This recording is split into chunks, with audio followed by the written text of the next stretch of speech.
Thank you. And thank you for the invitation to participate to this year's debate.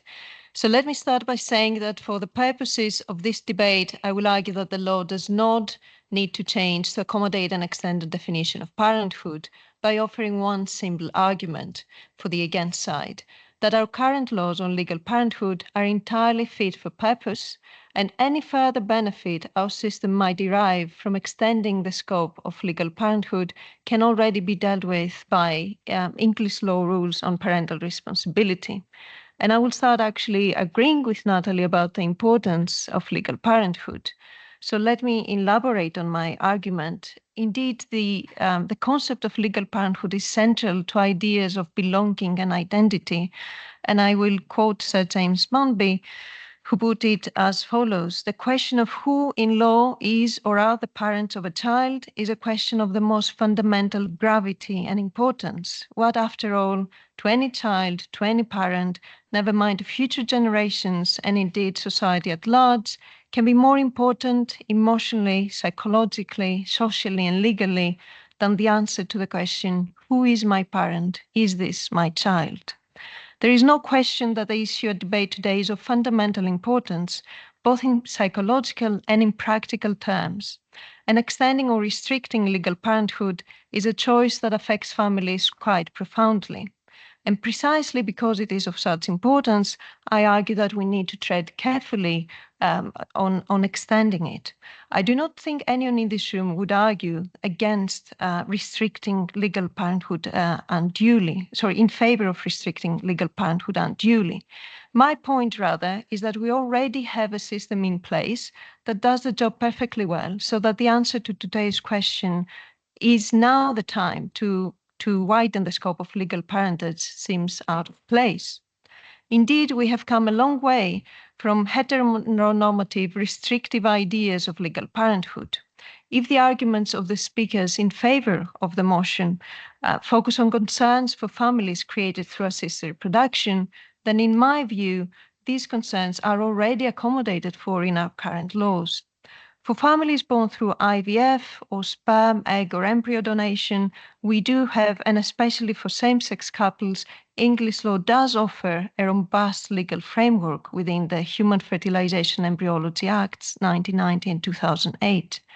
For families through surrogacy, English law allows the transfer of legal parenthood through parental orders, a mechanism that has the added benefit of subjecting the surrogacy arrangement to judicial scrutiny and prioritizing the best interests of the child, offering protection to everyone involved. What other family form would be accommodating by extending legal parenthood that is not already embraced in our legal system as it stands? One idea would be to extend legal parenthood to more than two people in order to regulate and protect diverse family realities.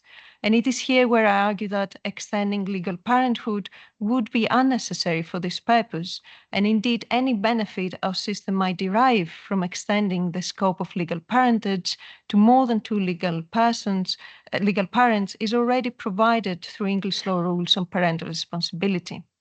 We need to distinguish between legal parenthood, which is the legal status of being a parent to a child, and as the speaker for has said, has immense ramifications and consequences in other areas of law, and parental responsibility. I'm sure there's no one in this room who is a stranger to Section 3, subsection 1 of the Children Act 1989 that defines parental responsibility as all the rights, duties, powers, responsibilities, and authority which by law a parent of a child has in relation to the child and their property. This is a flexible and comprehensive definition designed to adapt and support a modern family law. And English law finds itself in a quite unique position. Unlike most, if not all, other European jurisdictions, English law is the only one that recognizes multiple holders of parental responsibility. To my knowledge, European jurisdictions, bar Finland and of course Scots law closer to home, allow for only two holders of PR. English law already has a wonderful system in place that can cater for most of the arguments that can be presented in favor of the motion. Indeed, if this debate is about supporting and recognizing those actually doing the parenting, and we care about the position of the children in this debate, then we should look at giving flexibility and protection to those de facto caring for the child, and this would be better done through parental responsibility. Parental responsibility is the right vehicle for having this discussion, as it is already adaptable and sensitive to policy questions. Under English law, it can be held or acquired not only by legal parents, but also by other parental figures in a child's life, which can include partners of legal parents, relatives or loved ones that are actively involved in parenting, or even local authorities in child protection cases to facilitate the safeguarding of the child. Parental responsibility is truly a child-focused legal tool and should be recognized, celebrated, and prioritized in today's motion. Andrew Bainham has argued in his seminal paper on parentage, parenthood, and PR that conferring parental responsibility does not necessarily mean conferring parenthood. Indeed, legal parenthood is a status that needs to remain as much as possible unchanged through a child's life. Its purpose is to offer certainty to the child, parents, and the legal system as to who has assumed ultimate responsibility for the child. Fundamental rights and duties derive from it, and it is in everyone's best interest, most of all the child, that legal parenthood does not change multiple times over the course of a child's life or is unduly extended across multiple people. Some 20 years ago, Professor Emily Jackson described our laws on parenthood as spectacularly confusing and confused, and I would argue today that we do not need to add to that confusion. Allowing for more than two legal parents or radically changing how we allocate legal parenthood by allowing multiple pathways into parenthood will increase administrative complexity and put undue burden on our family courts, while undermining legal certainty, offering the worst of both worlds. In short, we have a wonderful legal parenthood system in place that recognizes various pathways to parenthood, including biology, intention, and social parenthood.